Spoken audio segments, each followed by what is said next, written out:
Afternoon, everyone. We will now resume our proceedings for this afternoon. And I think we have a quorum, so everyone, please be seated.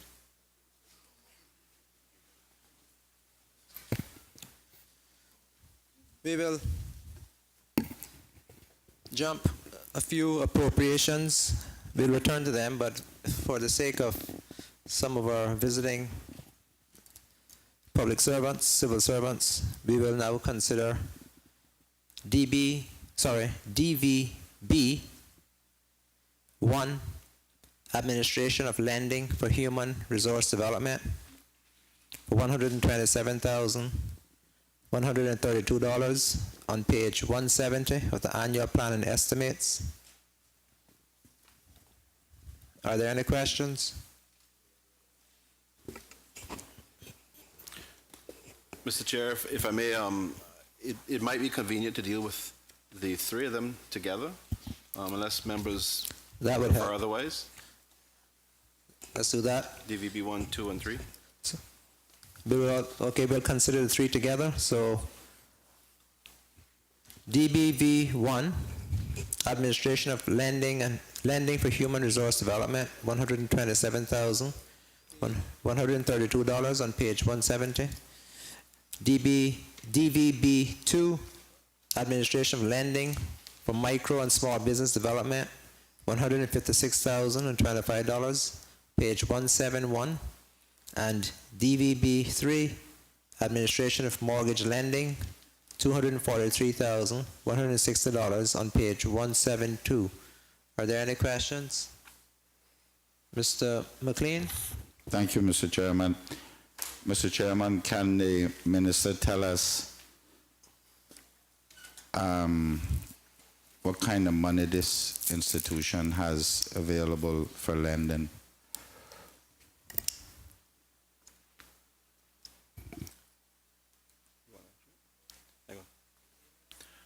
Mr. Chair, with your permission, I'd ask the manager of the Development Bank to respond.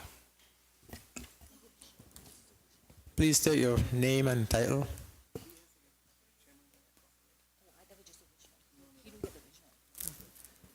Tracy E. Banks, General Manager, Cayman Islands Development Bank. Mr. Chairman, I'd like to address that question on behalf of the Minister. Currently, as everybody is aware, we have very limited capital. However, we have been still proceeding with student loans from our operating cash flow. Currently, we have about $1 million in student loans in various stages of drawdown.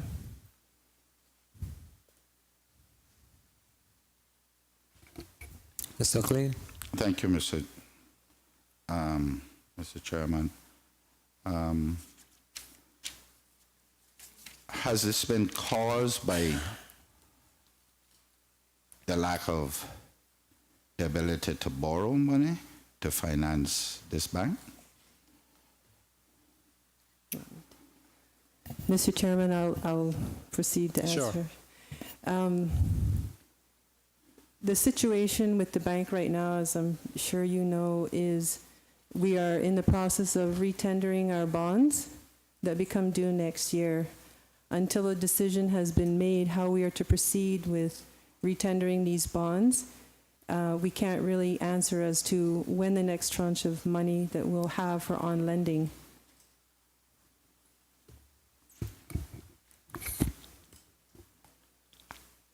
Mr. McLean? Has there, Mr. Chairman, through you, has there been a direct correlation between bad debt and the lack of ability to proceed any further?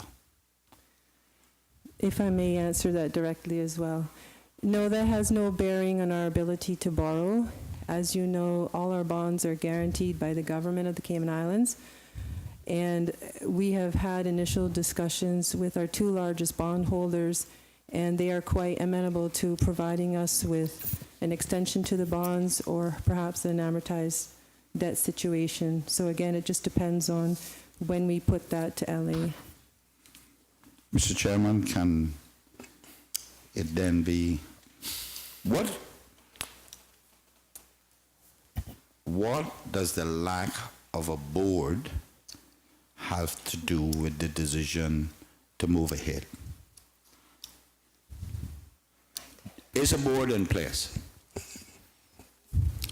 Mr. Chair, I'll respond on that. There are currently members of the board which remain in place, but there has been a difficulty in getting a new board in place because potential members of the board want to know who the chairman of the board will be. However, there has been some considerable difficulty in finding a candidate for that role who will agree to function in that role.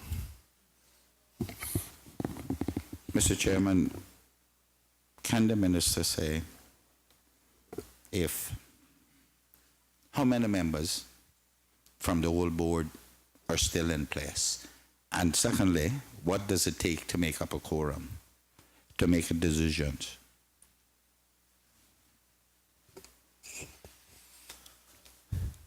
Mr. Chair, through you, I think there were 3 members, but I believe their appointments have now expired, so they need to be replaced. But as I said earlier, there's been great difficulty in identifying a chairman who is willing to perform that role. And once we can get a chairman who's willing to perform that role, the rest of the membership can be appointed. There have been something like 8 candidates so far who, for different reasons, have decided not to do it, or they have been disqualified effectively by the terms of the law. One of the provisions of the law of the relevant law for the development bank is that no member of a person's family can have a loan at the bank. So that has disqualified, I think, 2 of the candidates that were under consideration. In fact, one of the more recent ones ended up getting disqualified about a week before. She wasn't aware that our child had forgotten that our child had actually taken out a loan. Wasn't aware that that was a disqualifying event. How long has this existed? That is, no board. How long has the current situation wherein no board members and there is no board in place? Mr. Chairman, through you, I think it would be fair to say that that position has been the case for essentially the past year. Mr. Chairman, can I ask the minister if he and/or the government does not see this as a matter of priority? Mr. Chairman, through you to the member, both myself, the ministry, and the government see this as a priority. I have kept my colleagues up to date with the issues in relation to trying to get a board in place. Perhaps last year during the budget debate there was a little too much honesty in respect of the current financial position of the board, of the bank, and the history involved there. I don't know whether that's had any kind of impact, but certainly a lot of effort has been made to try to find a new chairman and get a board in place. There are many members who are willing to serve. Well, there are sufficient numbers of people who are willing to serve on the board, but they will not serve until there's clarity around who will chair. So the chairman, selection and appointment of the chairman has really been the hold-up, unfortunately. But it's not for lack of effort. And there will be, it is a acute situation of concern at this point. I would consider everything but cute. Acute. Acute. Not acute. Mr. Chairman, is it the case that some of the reasons might be because of past experiences of political interference on that board? It would be difficult to say with any degree of accuracy Because they're whether not that going might be back, the case. same one's not going back, right? I do know that the chairman who was serving previously resigned before the end of his term. I can't tell you exactly what the rationale or reasons were for that, but Okay, Mr. Chairman, is it the government's intent to properly finance this bank, which is how it gets its finance, whether guarantee or grant or whatever? Is it the government's intent to do that in order that this bank plays the role that it was intended for, free of political interference? I think, Mr. Chairman, through you, it is beyond doubt that there will be no attempts to bring about political interference in any of the decision-making Speak for yourself. by this government in connection with the bank. Mr. Chairman. Mr. Chairman, if I may finish it, Mrs. Ebanks said that we touched briefly on bad debt. How many clients do we have? And in what category of loans do we have right now as bad debt? You can answer it. Mr. Chairman, I'd like to answer that question as well. The majority of our delinquencies is in the business loan portfolio. As you know, startup business loans are extremely risky, so they attract the highest rate of delinquencies. The percentage is probably in the range of 60 to 70%. That program is not too profitable for the bank. Our student loan program is probably in the range of, I think it's in the 30%, and that number has increased over the last couple of years for several reasons, because we just revamped the credit loan policy in August 2012 to revamp the policy, because there was a lot of inefficiencies before, to make sure that the guarantors were basically worth the paper they were printed on. So we've been able to write better quality student loans. But with the slowing economy, you have students that are coming back from school that are unable to find jobs, even if they come back with master's and bachelor's degrees. So this is one of the problems that we're having with rising student loan delinquencies. We do work with them. We have a very good student loan program where we can capitalize their interest payments until they finish school. So of course that affects our bottom line as well if we're not getting that interest income in at the initial set of the loan. Our mortgage portfolio is averaging around 32% delinquencies. And again, that's a result of the weakened economy. We're also finding that our customer base is having extreme difficulties paying for their homeowners insurance. As you know, as you can appreciate, the rates are extremely high, and we deal with the lower income families, so a lot of times we have to finance their homeowners insurance premiums and tack it on to their principal, which in turn we have to increase their payments correspondingly to make sure it pays off in time. So that's been another huge concern at the bank. So those are the three major types of lending programs that we do. With the business loan portfolio seeing the worst delinquencies of any loan that we have, we haven't really entertained they did some sort of save the mortgage program recently, but we haven't entertained something for the small business sector, which we are looking at.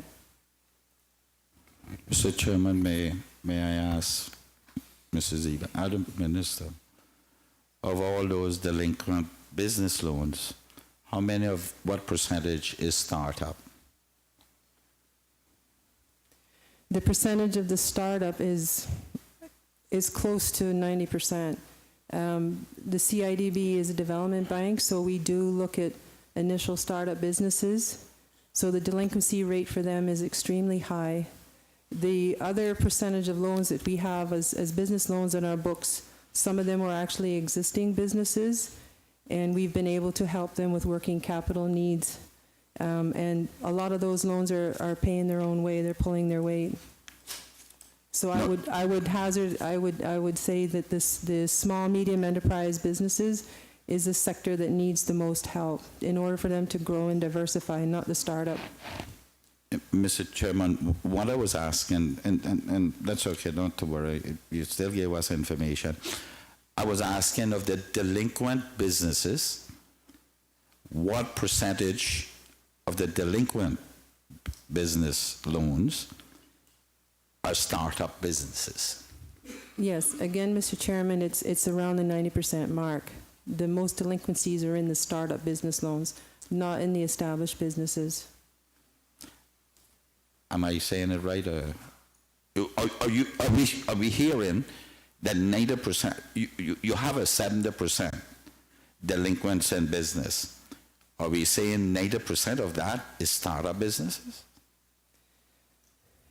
Mr. Chairman, what I was entertaining to answer was the total amount of the delinquent business loans is ranging between 60 to 70%, Right. and I would suggest that 90% of those are startup, with the other 10% being established businesses. Oh, and I want to go to the established businesses. Those are the ones I'm really interested in, you know. Can we say what categories, how much money is range? I'm not talking about to the set. Are they between over 200,000, over 100,000? Mr. Chairman, the established businesses that are delinquent are the larger loans we have on our books. And in the past, the CIDB used to lend up to 750,000. That amount was lowered to 500,000. So the delinquent loans would be anywhere between 500,000 and 750.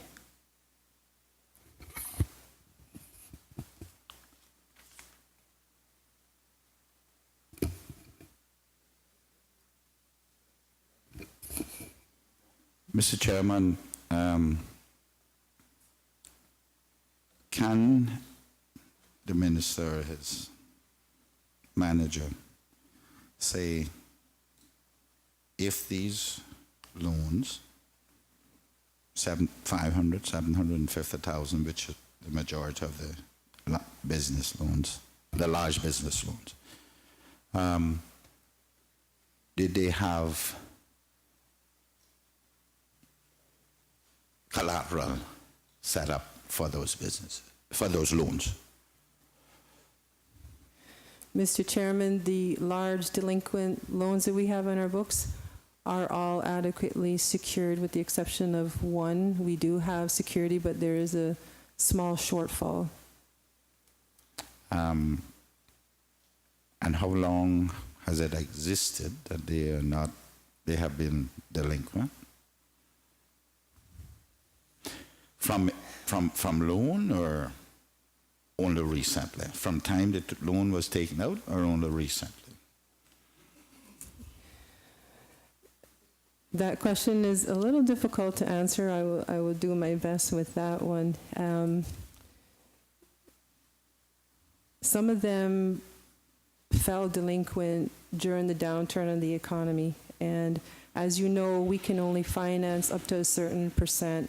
We have a there was a ceiling set at $750,000. In some instances, it was a matter of they needed additional capital to deal with the downturn in the economy. We were not able to entertain that, and they could not qualify through a commercial bank.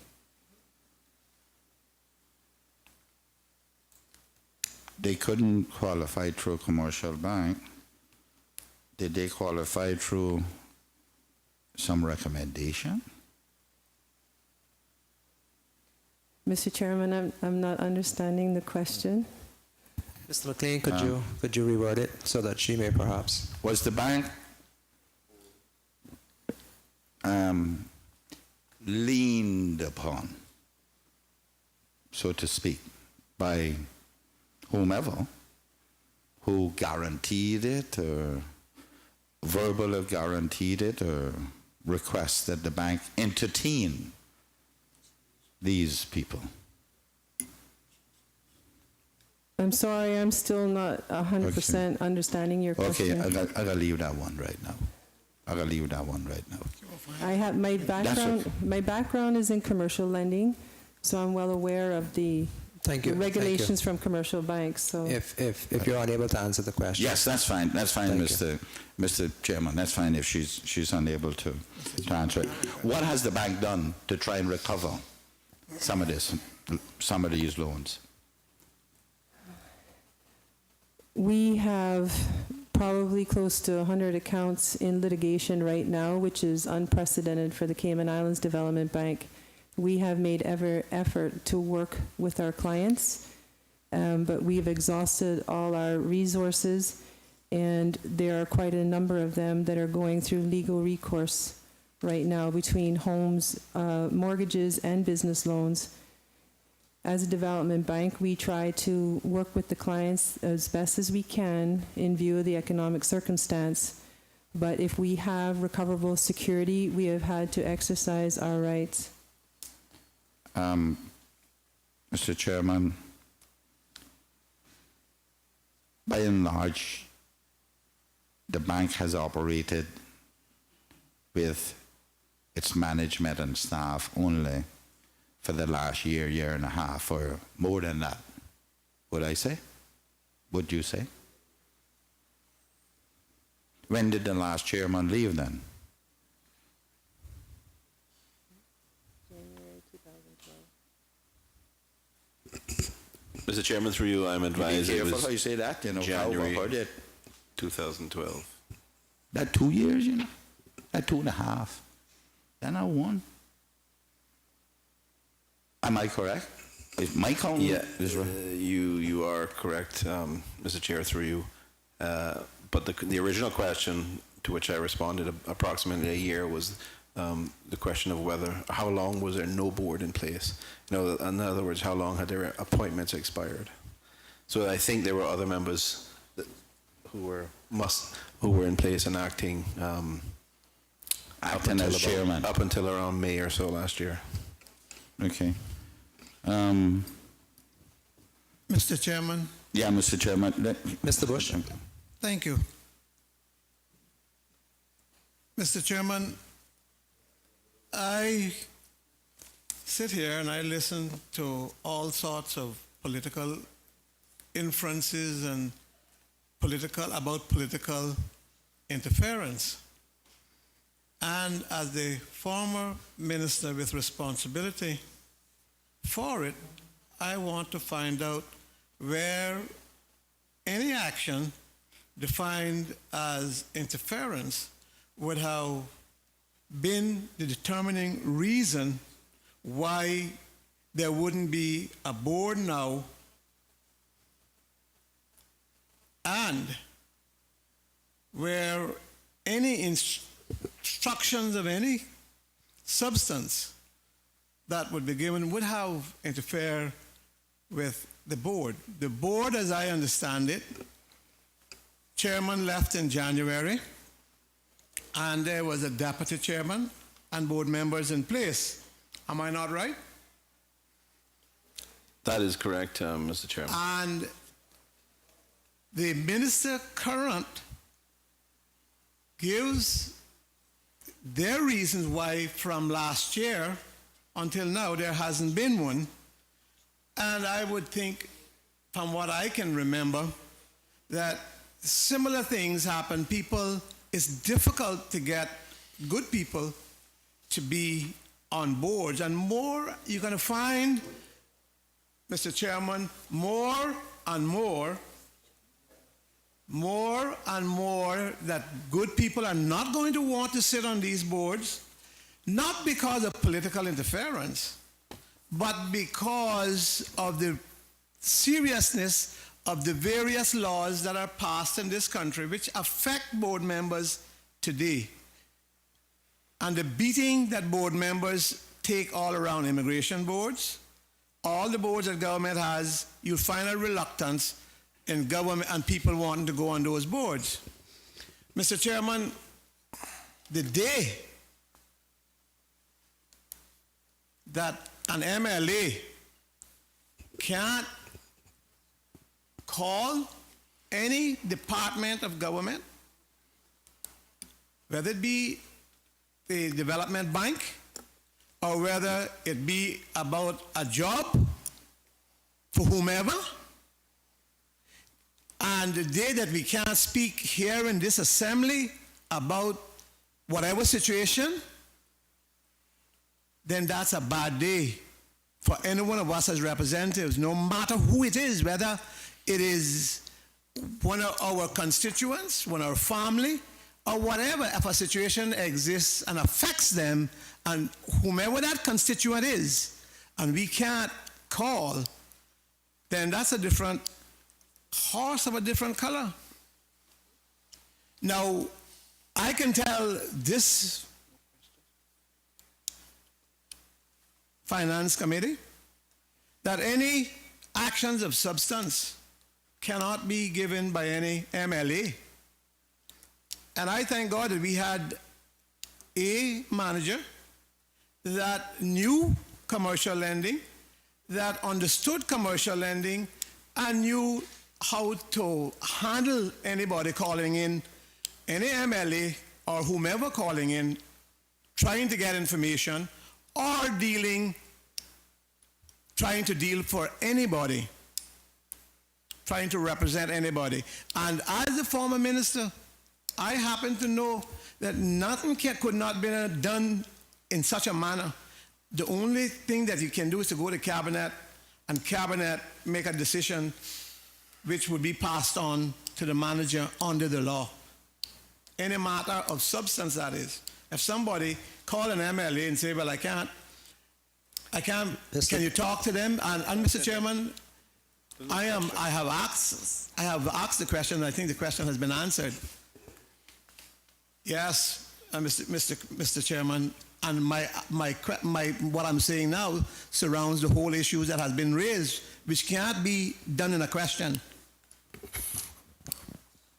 Mr. Chairman, if I may, at least someone leave here thinking that I was pointing my fingers at anyone.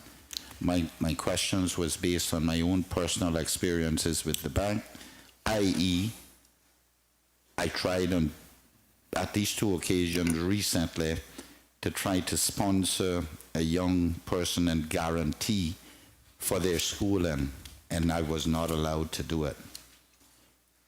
And Mr. Chairman, but I must say that the member did talk about political interference. Now, the political interference can only come from a member of this Gentlemen, House. I will ask that we be reminded that we cannot debate all over again matters that perhaps should have been raised elsewhere. This is specifically for the purpose of asking questions that relate to the appropriation, not...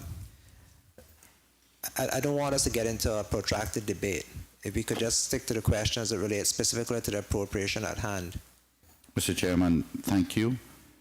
But in a House of 18, I only see it in here that has been here before. There are plenty that left too, that has political influence too.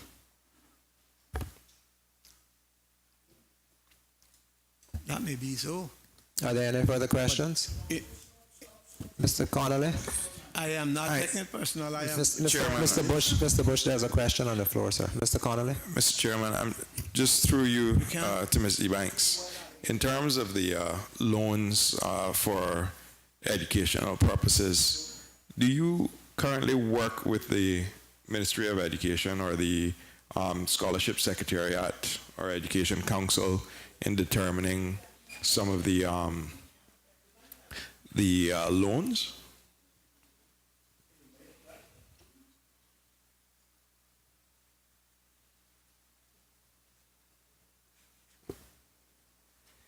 Mr. Chairman, the CIDB provides administration for the Educational Scholarship Program. In our capacity, a lot of our student loans, we shore up the shortfall from the shortfall from their scholarships through government. The government provides it's $25,000 per annum. If the school costs a lot more, then we're going to provide the additional $5,000 or $10,000 a year that they need. The bulk of our student loan program is the spin-off from the government scholarship program. Mr. Chairman, through you again, I guess what I was trying to ask is, in terms of speaking to the Scholarship Secretariat with regard to the number of scholarships in one particular field of study. Like, so how do you determine when you're giving loans, and you're talking about, you know, a downturn in the economy and people not finding jobs? I was saying that with the information that the Scholarship Secretariat would have, you would know whether or not you're giving loans to 16 people in psychology and, you know, one in science, and that sort of balance. Do you cross-reference with them and share information in that respect? Mr. Chairman, yes, we are fully aware of the degree program of the students. We have no control over the chosen field that they wish to pursue, but we're aware of the degree programs that they're entering into, and we do try to provide some counseling and advice to the students. But from a risk analysis, if you see a lot of students being or gravitating towards one particular subject, would you think that's higher risk or lower risk, especially if they're all graduating at the same time? Mr. Chairman, in my opinion, yes, we do try to counsel the students, because, for an example, at times we get 5 student loan applications to become a Cayman Airways pilot, and the Cayman Airways obviously only has so many in their fleet, so they do try to accommodate the pilots as much as they can, but we do try to sit down and talk to the students and try to perhaps change their mind and push them in another direction where there's a need in the market in Cayman. But as far as if they've already established a scholarship with the government and they've already received the approval from government, at that stage, we can't really counsel the student because they've already chosen their field and already received the scholarship funding through the government program. Thank you. Mr. Chairman, again, just through you, we were talking about loans, you said between 500 and 750,000 and in the delinquency portfolio. What's the typical loan size for a startup, and how do we compare against international benchmarks if we do? Mr. Chairman, we have not really entertained any small business loans for the past couple of years.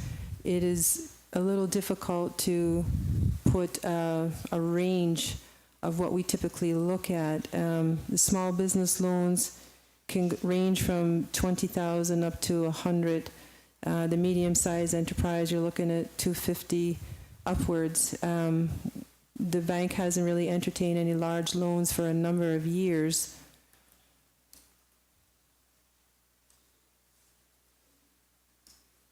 Are there any further questions? Yes, Mr. Chairman. Going back to the educational loans, what are the terms that the loans are offered on, and who determines who qualifies and who doesn't? Mr. Chairman, the CIDB has a very robust student loan program. I would say it's probably the best program in the Cayman Islands. We have much better loan rates and concessions in the commercial banks. The student has the ability to capitalize their interest payments until they return from school, so they have no payments whatsoever until they graduate. Some students choose to pay interest only until they return, and some of the students prefer to pay blended right away. It just depends on their own personal financial circumstance. And typically the student loans can range up to 5 years to 7 years. We're very flexible with the student loan program. And that's government guaranteed as well? The student loans aren't guaranteed by the government. Only our bonds are guaranteed by the government. So, and we revamped the credit policy back in 2012. We have much stricter policies now. So, to ensure that there's sufficient collateral. Okay, one final question, Mr. Chairman. Are there funds remaining for student loans for the next school year? Mr. Chairman, as I mentioned earlier, in the absence of a capital injection, the bank has been putting aside funds to keep the student loan program viable. We feel that's very important to continue that program in the Cayman Islands. And as I mentioned earlier, we have close to $1 million in our pipeline waiting to fund these students. And that number is expected to increase come September when they're ready to seek tertiary education again. Mr. Chairman, if I may just add very quickly to that, just for clarification, members may recall in the last budget, there was an amount of 1.5 million, which was equity injection for the bank, and similarly in relation to this current budget, there is a similar amount of 1.5. Mr. Chairman, just one last question. Sorry, I know I said that before, but have all the loans over the past 5 years been in compliance with the bank's credit policies? Mr. Chairman, as I mentioned earlier, the credit policy was totally revamped in 2012. The CIDB is very flexible with their terms and conditions, and anything that is outside policy would require board approval and mitigating factors as to why they decide to go outside policy.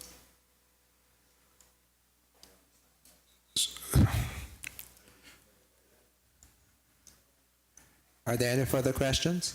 Well, Mr. Chairman, that lends another question, actually. If there's been no chairman for 2 years, have all the loans in the last 2 years been outside of the revamp policy? Mr. Chairman, that's an easy question for me to answer. As general manager of CIDB, I do have a lending limit. And right now, as we're only entertaining student loans, the maximum student loan granted is $60,000. That is well within my capability to make a decision for the bank. Is that per annum? $60,000 in total is the maximum student loan. Mr. McLean? Thank you, Mr. Chairman. Mr. Chairman, may I ask Ms. Seabanks if there is a policy that one, MLAs can't borrow from that bank and their families, or additionally, is it a policy that MLAs can't stand response as a surety? Mr. Chairman, under the Development Bank law, no sitting member of the Legislative Assembly nor Board of Director member can, none of their siblings, family is defined as husband, wife, son, or daughter. There is nothing in the Development Bank law that prohibits the guarantee of a loan at the CIDB. This practice is discouraged for obvious reasons. We don't like to entertain the guarantee of a politician, but it is not set in the CIDB policy.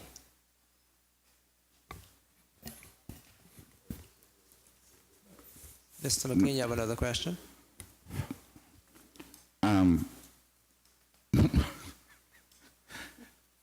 Mr.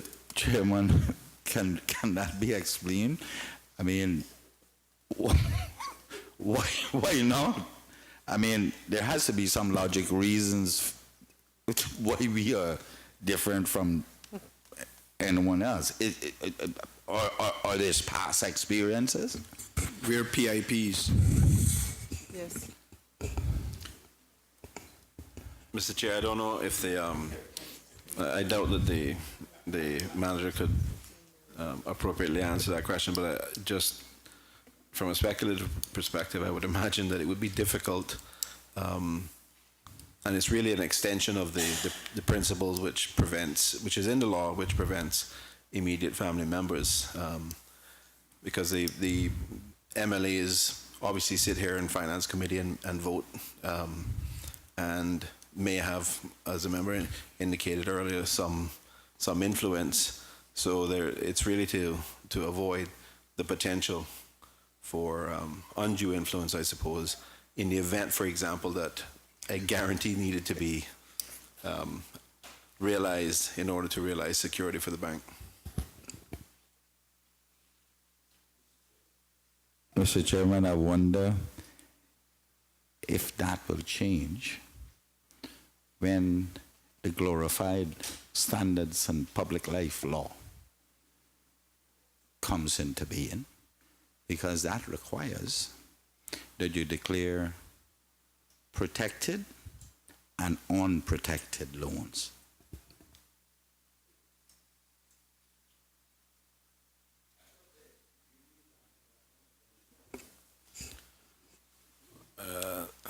Mr. Chair,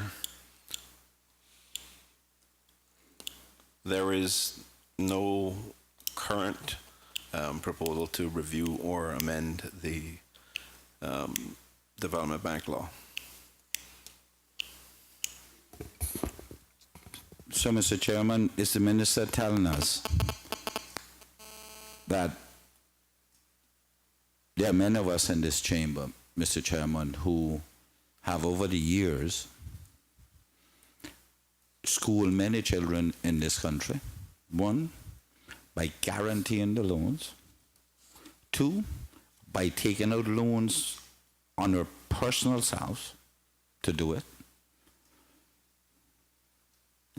Men over there and men over here as well. Are we such bad risk that a government institution is concerned about political? Go ahead, Mr. Minister. Mr. Chair, simply just quickly add, hopefully not to prolong the discussion on this point, You might, but my earlier response was really just an indication of a particular rationale for such a policy. I'm not saying that I personally support that policy, but that is simply a particular rationale. I guess the for that. private sector will benefit. Are there any further questions? If there are no further questions, we will proceed to the vote. All those in favor of DVB 1, Administration of Lending for Human Resource Development, $127,132. DVB2, Administration of Lending for Micro and Small Business Development, $156,025. And DVB3, Administration of Mortgage Lending, $243,160. Standing part of the schedule to the bill, please say aye. Aye. And those against, no. Thank you, Ms. Ebanks. Mr. Chairman, would you be so kind as to reflect in the records an abstention vote for me, and let the minutes reflect that I did not take part in the debate on either of those 3 votes? Thank you, Mr. Miller. Thank you.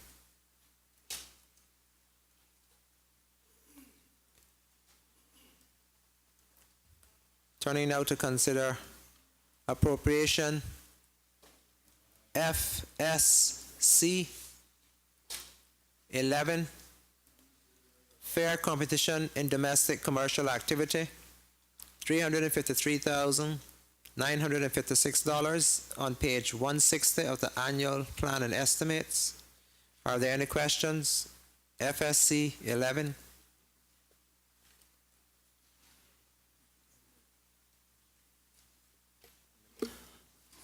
Mr. Miller?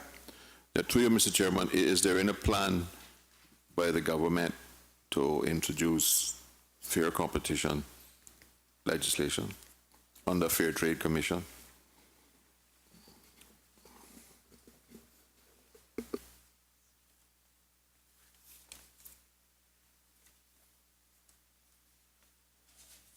Mr. Chairman, through you, it is a matter that has been under discussion by the ministry, but in terms of the areas of priority, it has had to be pushed back because there are significant other areas, and there are capacity and funding limitations.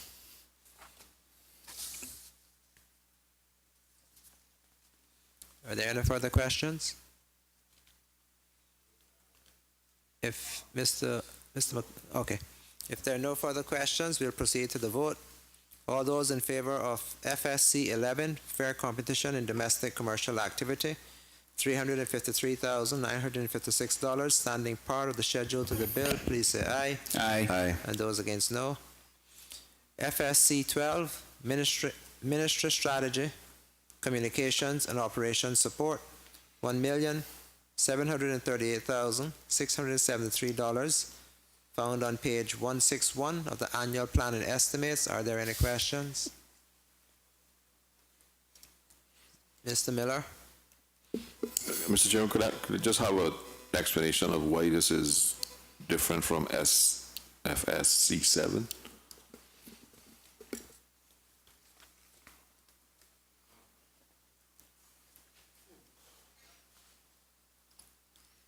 Mr. Bazdeo, Dr. Bazdeo. Mr. Chairman, FSC 7 deals more specifically with financial services and a lot of the international policy with financial services. FSC 12 is more on the administrative and operation sides, given the other variety of laws that affect the civil service, the PMFL, PSML, and so forth, and just overall running an administration of the entities under the ministry. Are there any further questions? Any further questions? Mr. Miller? No, just that I think the observation is that most of the other ministries have it in one vote, and they calls it on the policy advice, and it covers all of this stuff. If you prefer to split it out, I don't have a problem with it. I just wanted to know what it was.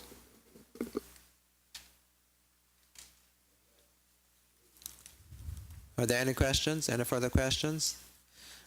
If not, all those in favor of FSC 12, Ministry Strategy, Communications and Operations Support for $1,738,673, standing part of the schedule to the bill, please say aye. Aye. And those against, no. FSC 13, Environmental Services and Research, $2,814,877. Are there any questions? Found on page 162. Mr. Chairman, Mr. Bush? is this where we deal with all the environment matters?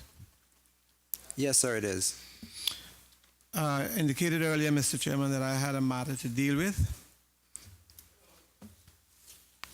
I'm going to crave your indulgence, Mr. Chairman, because there are several areas that we need to find out about.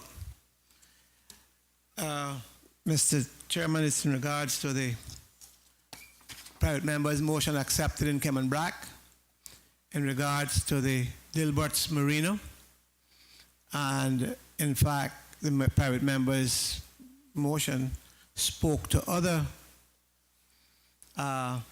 such matters in Cayman Brack.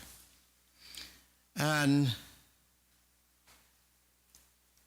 I don't know, Mr. Chairman, that I need to go through the whole scenario there that we as a legislature sought to give and did give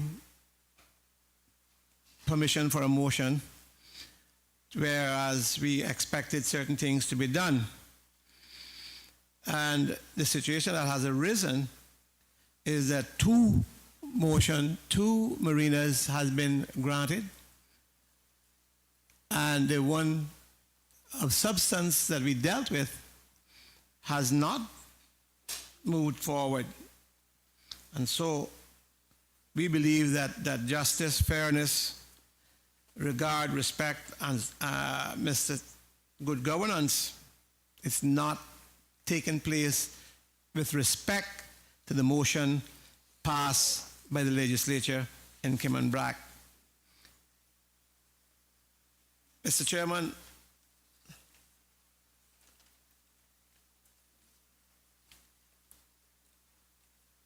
I am not going to take up a whole lot of time because I know the members will ask questions. But I do not believe that what the government has done in granting permission for two marinas, one on the north side of Cayman Brack and one on the south side of Cayman Brack, both of which do extensive work to the Queen's Bottom or the seabed, which requires, Mr. Chairman, a coastal works license. Where on the north side, that coastal work license has been granted for work done for that marina to be put in a marine park zone. And on the south side, where a tremendous amount of seagrass is being removed. While, Mr. Chairman, there seems to be a determined effort by the ministry and the department not to support the Dilbert's Marina in Cayman Brack. Mr. Chairman, I have circulated to you a Finance Committee motion which sets out what took place, but asks now, Mr. Chairman, that it be resolved that the Finance Committee agrees that the marina project in Cayman Brack, known as the Dilbert Marina, inclusive of an appropriate channel, be given the same agreement and approved to be developed as the two marinas approved by the Cabinet of the Cayman Islands on May 27, 2014, one on the north side of Cayman Brack and one on the south side of Cayman Brack. Mr. Chairman, members haven't had the benefit or even the courtesy of seeing that motion, but just listening to what the member has read, the motion is seeking something which Finance Committee is constitutionally unable to do, and legally unable to do. This Finance Committee cannot approve marinas, cannot grant planning permission, cannot grant a coastal works license, cannot do any of the things that the motion, if not expressly, implicitly calls for it to do. It is not a motion that can properly be brought to a Finance Committee. I would be grateful, sir, if members could be circulated a copy of it, if we could have a suspension so we could look at it and consider the matter. Mr. Chairman, I certainly would hope that the chair would circulate this before it came for the consideration. But I don't agree with the member or the minister that that we can't approve this matter. I don't see any legality nor constitutional position where this can't be. We are certainly not asking for any money to be spent nor to be reduced, and therefore it's a matter of policy, and the policy budget is before us presently, and therefore we're asking if the committee votes on this and agrees on this, it is binding the government, yes, to do something, and that is something that we can do because we are dealing with policy matters in this vote. And it's not reducing it nor increasing it, which we can't do under our laws, under the finance law, public management and finance law. The Constitution doesn't stop us. The member can have to show me that. And I believe that it is rightfully before us, and it's not asking for something that can't be done, and that I am being unreasonable about it, because the fact is the cabinet of this country just approved 2 marinas, things that they objected to the first one, which the House passed in Cayman Brack. They have passed that one to them. And I'll come to details further in it as we develop, Mr. Chairman. Sorry? Well, no, we can't approve the coastal work, but we can approve that you do it and the cabinet do it, and that's what we are asking. Mr. Bush, I've asked the clerk to circulate copies of the motion, and I'll also ask that we suspend proceedings so that I'm able to research the standing orders and perhaps come to some conclusion as to whether or not we proceed with the motion in Finance Committee as opposed to within the House itself. Finance Committee now stands suspended. We'll resume in approximately 15-20 minutes.